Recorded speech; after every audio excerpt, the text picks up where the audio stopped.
music is heard. Café Anyway. Café Anyway. That's what I'm hearing. Mike's Daily Podcast. I'm hearing that in my headphones, but you probably won't hear that if you're watching this on the Facebook page for the Mike's Daily Podcast show. Facebook.com/Mike's Daily Podcast. How are we doing today? Is that great? Okay. Hey, there's lots of talk about something that people have been really put on the spot about, and that is when they walk into a grocery store and prices are through the roof.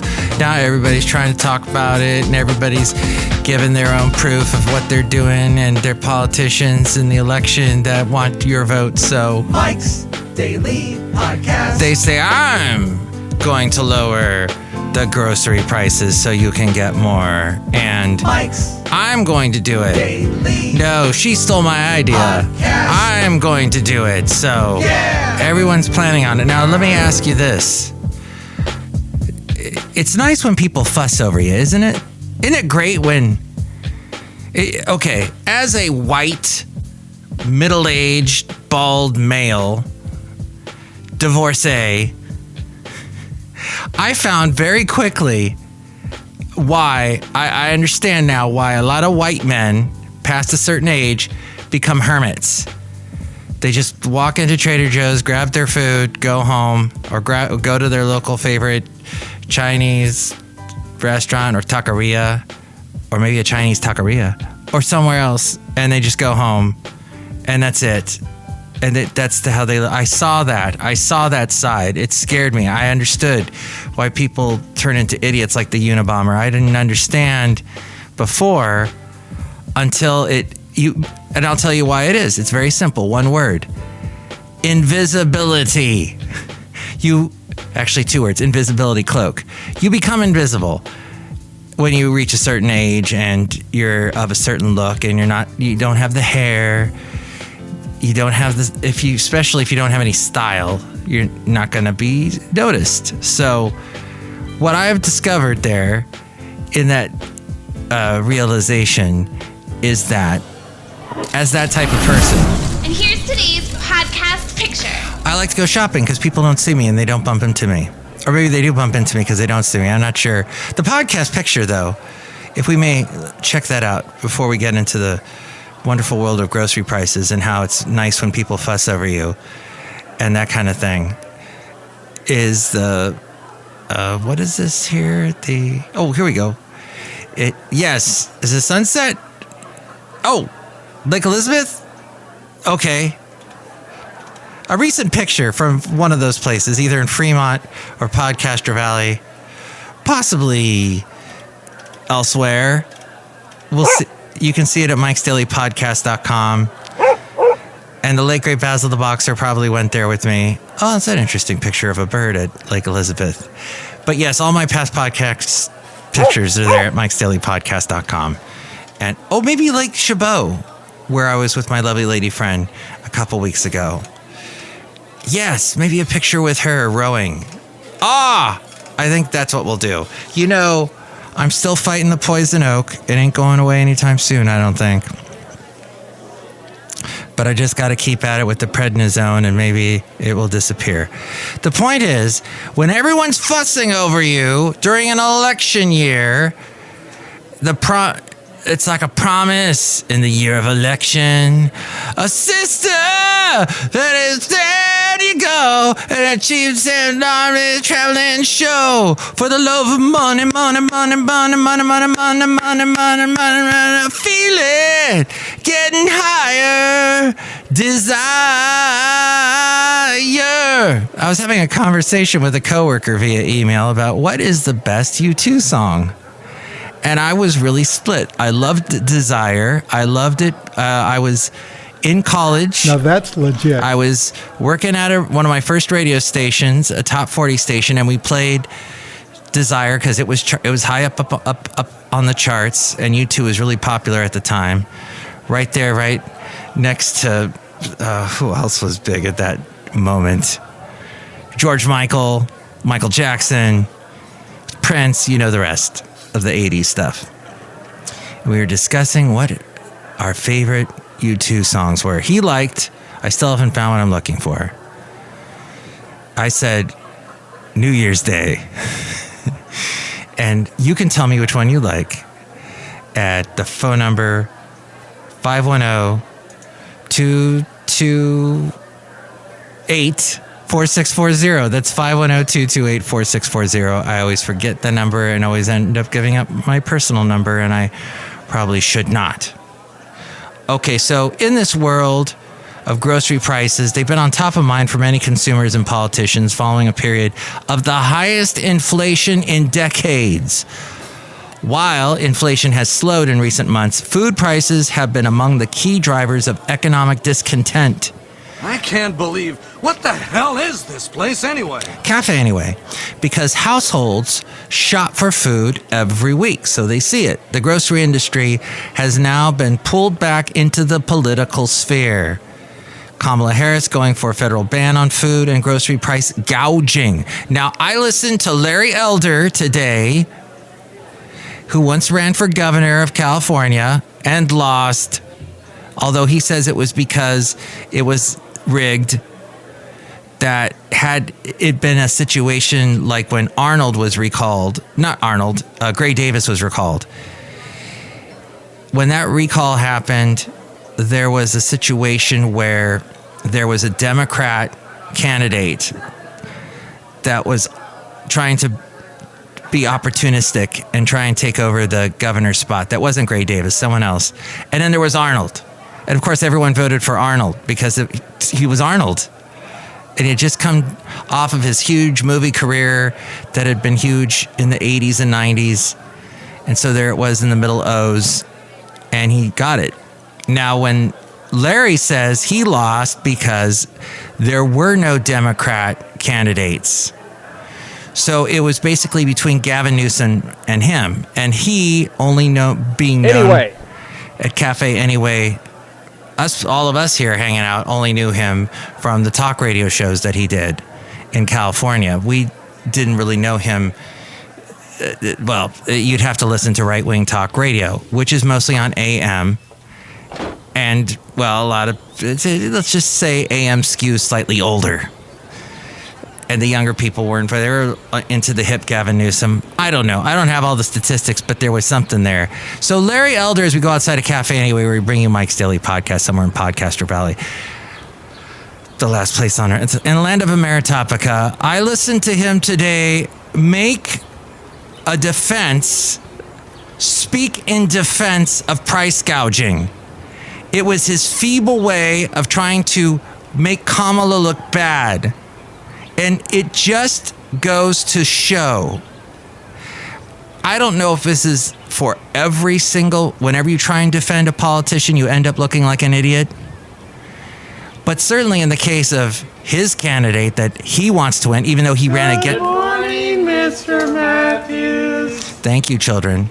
Just as a history note, don't forget a few months back, Larry Elder was running against the Republican candidate that is now the official Republican candidate. So he was making a defense for price gouging. That's what you call someone with their head so far up in the political... what's the nicest way we can put this? You know that door that you open to go through in the ceiling of a house, and up above the door is an attic, and you shove your head up in there? That's what he's doing. He's got his head in the political attic, where the rest of us are down here in the living room trying to get by. He's up there in the clouds. And why are you doing this weird bending yourself into a pretzel logic, great album from Steely Dan, and defending that? And I heard a couple other right-wing talk show hosts defending price gouging. Well, they got to make a living. That's the whole thing. Oh, do you know what the profit margin is for grocery stores? Oh. And what she wants to do is going to put them all out of business. Oh, shut up. Do you hear yourself? Do you even buy your own groceries? I am ready. I'm ready to say what I really think, but I just thought that was ridiculous. So it's, nevertheless, I don't know if what Kamala is planning to do is going to work. I don't know if Trump's plan is going to work, but still, it's interesting that we call Kamala by her first name and Trump by his last name. I don't know what that is. That's an interesting thing, is what that is. I guess we called Hillary by her first name and Trump by his last name. That's an interesting thing. Do you think about that? That makes me think. Ouch, thinking's hard in the brain. So the move is part of a broader set of initiatives the Democratic presidential nominee plans to use to reduce consumer costs. The grocers have been working on ways to be more efficient so they can invest back into prices. This according to a Kroger spokeswoman who said that employees' wages and store conditions are also what they're trying to put money back into investing in. And the prices. So Kroger has made similar moves with other deals. They spent more than $100 million to cut the prices of thousands of products, including staples like eggs, bananas. And this was in 2000. This was after they acquired Roundy's, another supermarket chain, and that was in 2015. Now, what the latest story is, though, that they are in a bid to appease regulators, and they plan to lower grocery prices by $1 billion. Oh, wow, that's wild. Wild. Yeah, that's wild. $1 billion if its nearly $25 billion merger with Albertsons comes to fruition. Albertsons, by the way, is locally here in Pleasanton, close by to PodCastro Valley. They run Safeway. They got a big Albertsons headquarters there near Foothill Road that I used to drive by when I go to this job I had in Pleasanton, which I don't have anymore. Which, by the way, when they gave me a severance package, the fine state of California taxed the severance package. Thank you, California, for your taxing me with everything, anything, and all things. So that is double the $500 million in cuts the grocery operator, which houses chains including Ralph's and Dillon's, had previously committed to implement at Albertsons locations. Kroger agreed to acquire its rival Albertsons in 2022 to compete more effectively. It's Bison Bentleys. Do you know that? Hey, this is Bison Bentley, and Mike Matthews has a couple of stories that'll make you want to ask yourself, do you know that? Did you know that they were trying to compete with the bigger rivals like Amazon.com Inc. and Walmart Inc. And Amazon.com Inc. has Whole Foods, otherwise known as Whole Paycheck, but hey, the whole Bay Area likes to shop at Whole Foods. That's why there's so many of them around here. The supermarkets have also said they would spend $1 billion to increase worker wages and benefits, and $1.3 billion on improving Albertsons stores. They've faced pushback from elected officials and union groups over whether the deal would lead to higher prices for consumers and lower wages for workers. The merger is facing several legal hurdles. There's a federal court challenge in Oregon, 2 state lawsuits, and an administrative trial in the FTC, the Federal Trade Commission's in-house court. It's difficult to track if companies actually make good on these kinds of promises because big chains operate in so many different markets and sell tens of thousands of products, and that means prices can vary widely. That according to Bloomberg.com. Do you have any safe spaces? Safe spaces? Yes, where people can go to get away from the colonialist mentality. As long as there's a diversity, equity, and inclusion policy, we'll be fine. Another safe space might be Trader Joe's. I have to say, I love walking into Trader Joe's, even if I don't buy anything. If I see one and I'm like just walking by, I will pop my head in just to see what kind of artwork they're doing up there near the ceiling, around the edges of the store. It usually has something to do with something local. There's one now in Marina Del Rey, which I saw back in March when I was there. And it was so fascinating to see, wow, there's like pictures of old Marina Del Rey, which I remember very vividly as going there throughout my childhood in the 70s because my dad had a boat in Marina Del Rey. It was so neat to see it. And my girlfriend had to go inside to use the bathroom. But so I waited out there. We had bikes. And next to me at the bike rack was an older gentleman. And he listened to I don't know what kind of music it was, but he was older and listening to something that the best I can describe it is a Middle Eastern pop. That's enough. Put down the mic. No. Dance, maybe. Dance music. It sounded like this, and I won't put down the mic. It sounded like that kind of thing. You get the idea. And I'm like, what are you listening to? I asked him. I go, is this, do you have this all in your phone? Or because it was so loud and interesting. He goes, oh no, this is on my Spotify. So he was showing me his Spotify. So that's another reason why Spotify, dang, they own everything right now. And with podcasting, they're number one with the podcasting. And I can be found on the Spotify app. You just got to look. Type in Mike Matthews, type in Mike's Daily Podcast. Anyway, he was celebrating a birthday. Some like he was in his upper 70s, and he looked younger than me. And he was on his bike with a bunch of friends, going all over the place. Note to self. And my girlfriend came out and said, "You've got to see that thing on South Park about the some kind of nightclub." It was a quote-unquote Persian nightclub, and there was dance music. She goes, they had dance music like that, and South Park had something with Mr. Garrison, and it was a whole thing. So she showed it to me on YouTube, and I can't really repeat what I saw.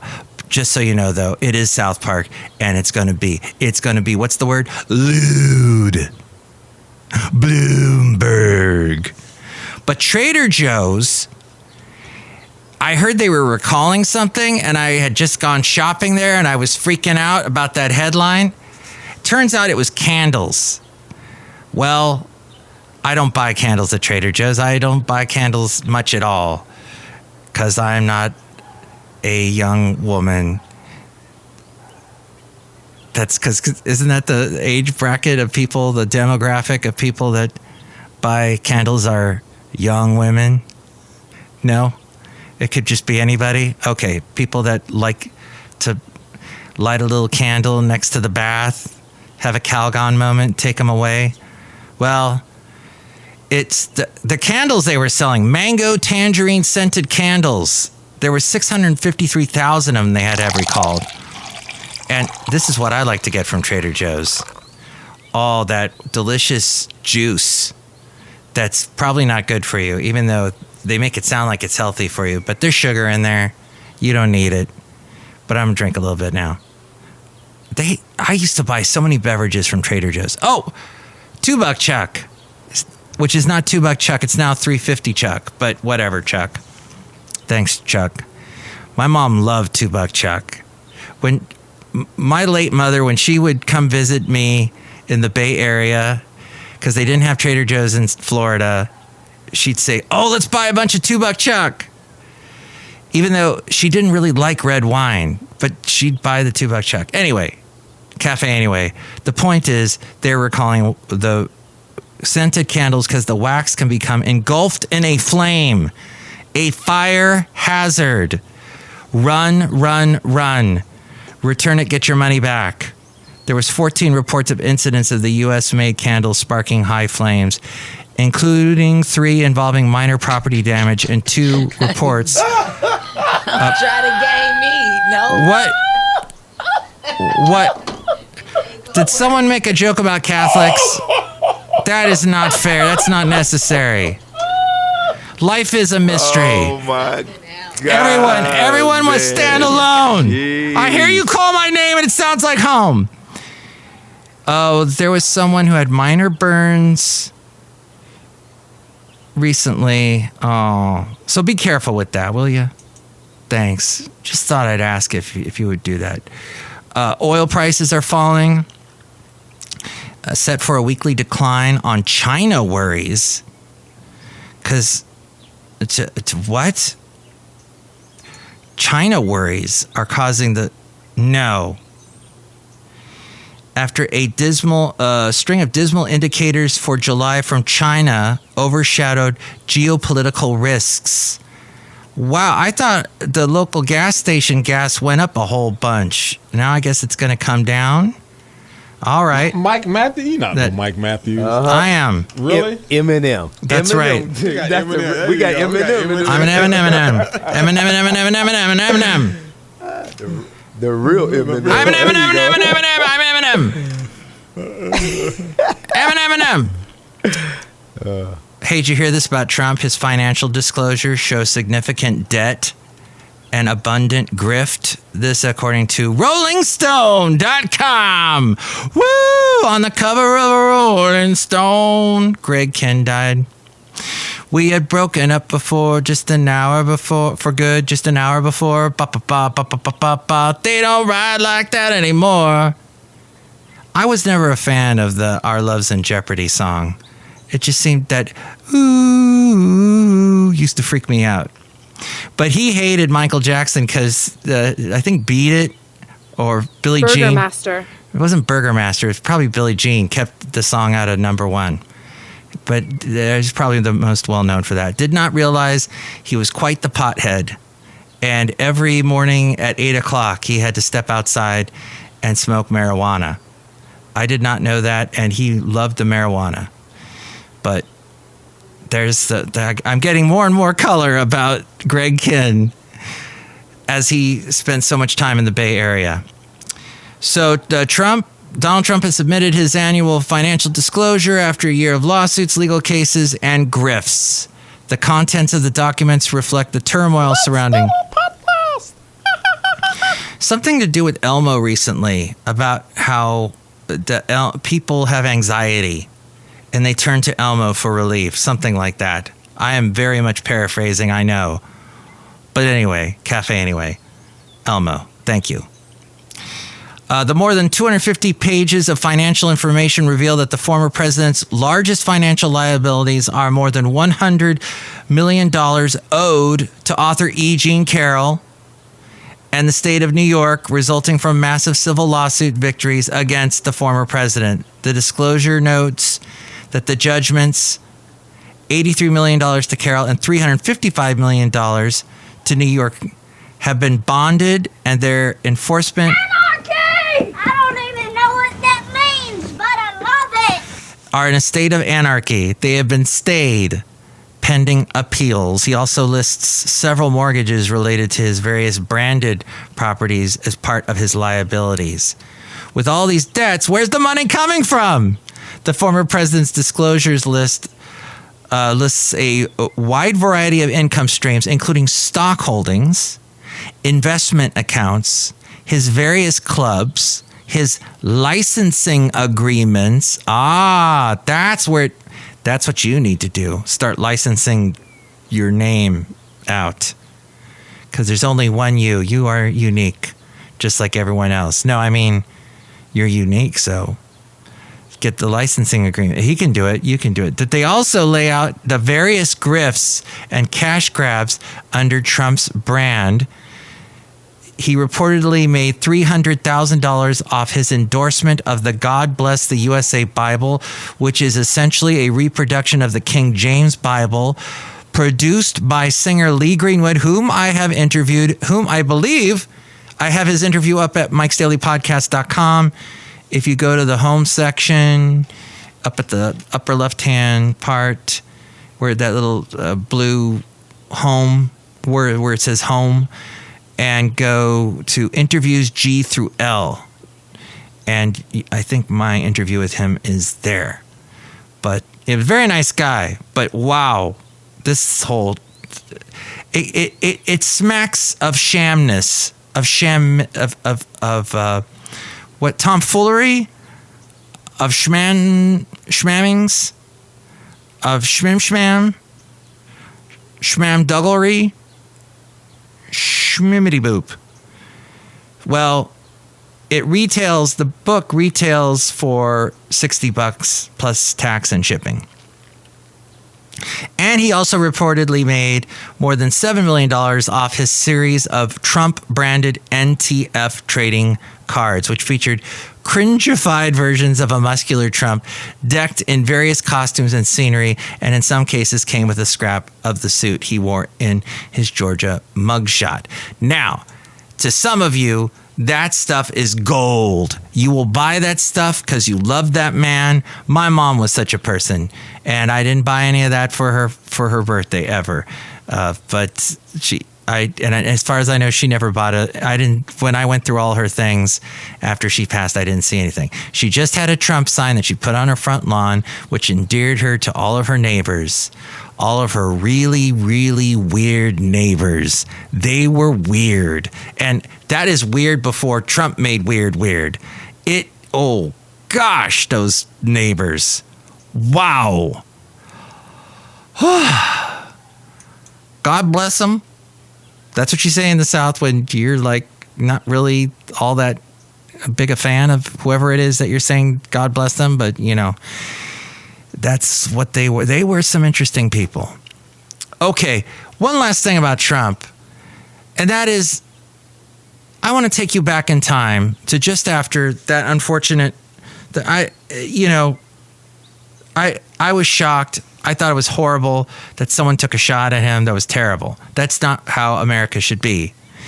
And if there was a politician up there that I disliked, I would not want that to happen. If there was a politician up there that I really liked, I wouldn't want that to happen. But right after that happened, you will recall, and I have this in print in front of me because this happened. This came to me.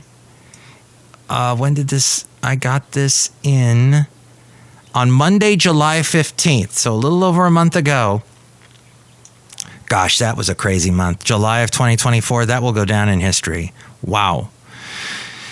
But right after the attempted assassination, Trump said the speech I was going to give on Thursday. This is, right before the Republican convention. And Thursday night was the big night. He said that the speech I was going to give on Thursday was going to be a humdinger. Had this not happened, this would have been one of the most incredible speeches aimed mostly at the policies of President Joe Biden. Remember, because Joe was still running for president. Honestly, it's going to be a whole different speech now. This is a chance to bring the whole country, even the whole world, together. The speech will be a lot different than it would have been 2 days ago. Now, what the heck happened? The Washington Post said Donald Trump, who was injured in what authorities are calling an assassination attempt Saturday. That's even the Washington Post said that. A lot of people get hung up on all that language of saying it wasn't an attempted assassination. It actually happened. It was an attempt.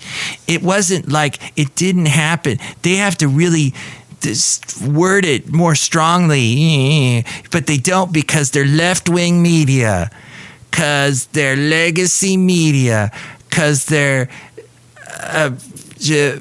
what was all the other ones? I heard about 3 or 4 other ones. Drive-by media is what Rush Limbaugh used to say. Horse media, was that the horse? Or maybe that's supposed to be a donkey? Because the Democrat Party has the donkey. Okay. The thing is that what the Washington Post said, Donald Trump, who touched down on Milwaukee Sunday evening after calling for Americans to unite as his party is prepared to officially nominate him this week at the Republican National Convention. He said, based on yesterday's terrible events, I was going to delay my trip to Wisconsin and the Republican National Convention by 2 days, but having just decided that I cannot allow a shooter or potential assassin to force change to scheduling or anything else. And he showed up. But remember, it was going to be all about bringing the whole country together, the whole world together.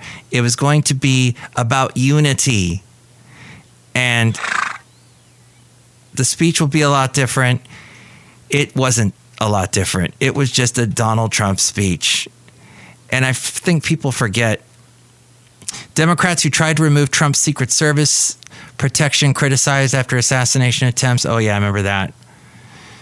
Everyone's fires staffer for supporting shooter. there was someone that supported the shooter. The staffer for leftist Representative Bernie Thompson had been fired after making a post insinuating that Trump's shooter shouldn't have missed. That was on X from Nick Sorter, whoever that is.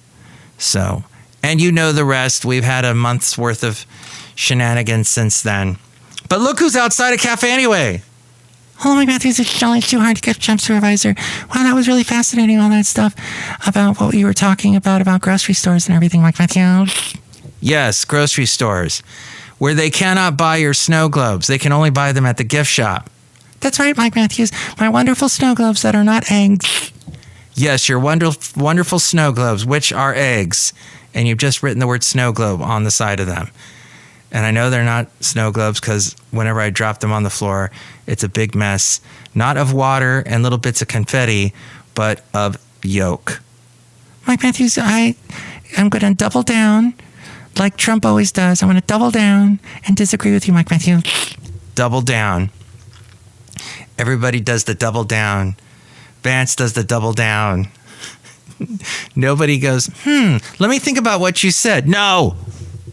Everybody just says no. How are we supposed to get anything in this world done when nobody's listening? They're just going, no, not listening. Echo chambers and all of that. Call Mike at the Café Anyway hotline. I'd like to know. Area code 510-228-4640. Oh, and look who else is here. Oh, Mike, this is Floyd the Floorman. And this is John Deere, the engineer. Mike, the answer to that question is... What was that? I don't know. The microphone suddenly went bad as soon as I was going to give the answer to life, the universe, and everything. It's like this and everything of that sort. Here's the answer. It's... It seems every time we're just about to get to the answer of everything, the forces of nature suddenly interrupt you. It's terrible. Yeah, Mike, that's life. It is. We'll try to make the best out of life. And listen to those. Let's have a civil discourse with everyone and try and listen to everyone and try and sit back and enjoy a great Tracy Ullman song. You've been together for a long time now. The video's got Paul McCartney in it. She's amazing to watch. And they don't know about us. And they never heard of love. Do. Came out in like 83, 84. Was huge in England, then it got kind of big in America. Look it up. It's a great song. And the video is hilarious and very 80s. And Paul McCartney's in there looking very young. And for all things Mike's Daily Podcast, we go to the mainframe and hear from A-Frame. What? Mike's Daily Podcast is written and produced and performed by Mike Matthews. His podcast is super easy to find. Download or listen to his show and read his blog at mikesdailypodcast.com. Email Mike now at mikesdailypodcast@gmail.com. See you tomorrow. Bye. That was FFF episode 2890. For all the other podcasts that I have done over the years, you can go to the website mikesdailypodcast.com.